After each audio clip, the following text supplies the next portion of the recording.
G'day, this is Jim from Living Life Now. Today I'm talking about the options available to you for a day in port in Miami. The Port of Miami handles more cruise ship passengers than any other port globally. An astounding 7 million people pass through this port every year. Miami Port has 9 cruise terminals, all in a straight line, and is home to some of the major cruise lines such as Royal Caribbean, Carnival, MSC, Disney and Norwegian. Connected by causeways, the port sits on Dodge Island and is connected by Port Boulevard Bridge. The port offers stunning views of Biscay Bay and provides an iconic sailaway with a view of the backdrop of downtown Miami. In this video, I'll focus on spending one day in port in Miami. Although as a departure port, you may have the opportunity to spend some time here pre or post cruise. This video is part of my research for the Princess World Cruise that's due to dock in Miami on the 24th of August 2025. So let's look at the main options for a day or half-day tour of Miami. For simplicity, I'll break the tour options into 3 categories. 1, water-based tours and adventures, 2, nature and wildlife, and 3, city exploration. For water-based tours, you have an option of a laid-back Biscay Bay sightseeing cruise, taking in celebrity mansions on Star Island, as well as the Miami skyline and port views.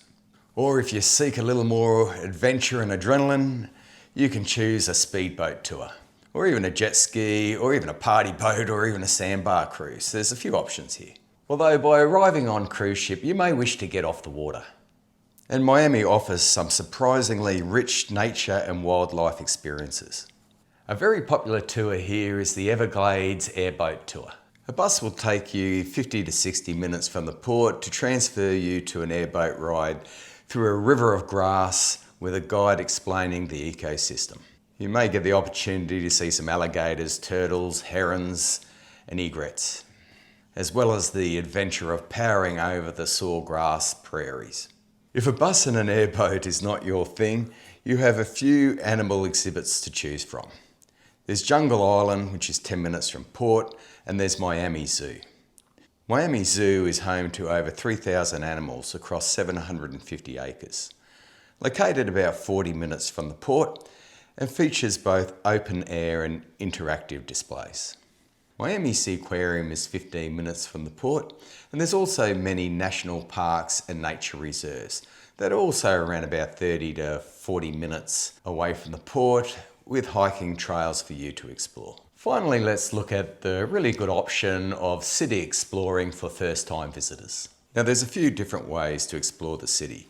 You can take a guided city and cultural tour, you can get around on an e-bike, you've got the hop-on, hop-off bus, you've got food tours, and you've got a combination of boat and city tours available to you as well. Within this video, I'll look into the hop-on, hop-off bus and the stops available to you on that. Now, a full loop on the hop-on, hop-off bus will take you approximately 2 hours and 10 minutes, with buses running every 30 minutes.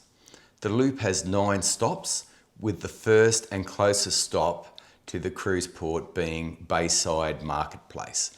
Now you can't miss Bayside Marketplace, it's with the big Ferris wheel at the end of the port. Depending on which cruise terminal you dock at, Bayside Marketplace appears about 1 to 2 miles away. Now whatever you decide to do in this port, the Bayside Marketplace is a really good starting point. It's where the river cruises or the bay cruises leave from, and it's also a good place to hop on the ho-ho bus. And it looks like a pretty good place to have a walk around and explore also. Now once on the hop-on, hop-off bus, the iconic South Beach is the next stop, called locally Sobe. It's iconic for its stunning white sand, beaches, its Art Deco architecture and palm-lined streets. It has about 800 preserved buildings from the 30s and 40s, and they are just nestled between modern hotels and on the main drag. You can stroll down Lincoln Road and check out Muscle Beach. Not the original Venice Beach, Muscle Beach, but an outdoor gym. The third stop is Soundscape Park. It's a 2.5 hectare urban green space. Next is Mid Beach and then North Beach. These are quieter and more laid back beaches compared to the glitzy Sobe. The sixth stop is the Design District. It looks like a pretty good option to get off and have a walk around. There's luxury shopping, of course, but as well as that, you've got futuristic facades, you've got public art with sculptures, you've got murals along with the Institute of Contemporary Art. And the area is a must for art lovers. The seventh stop is Wynwood Wharves. The Wynwood Neighbourhood Project transformed warehouses and wharves into large-scale murals. Over 100 artists representing 21 countries contributed to over 35,000 square foot of art. The final two stops are downtown Miami and Little Havana. Now, Little Havana looks like an interesting spot, and it's the heart of Miami's Cuban-American culture. Just west of downtown, you can pop into a cigar shop or have Cuban-inspired ice cream and food, or visit the iconic Domino Park, or head to the Ball and Chain for some live music. It's a pretty good last stop before you complete the loop back into Bayside Marketplace. So for the Princess World Cruise 2025, we'll be in port on a Sunday, and it's Sunday the 24th of August. There is another 5 ships in port that day. Princess ships usually dock in Terminal D and E, which is about the middle of the terminal layout. Crown Princess is arriving at 6:58 on sunrise and departing at 4 p.m. in the afternoon.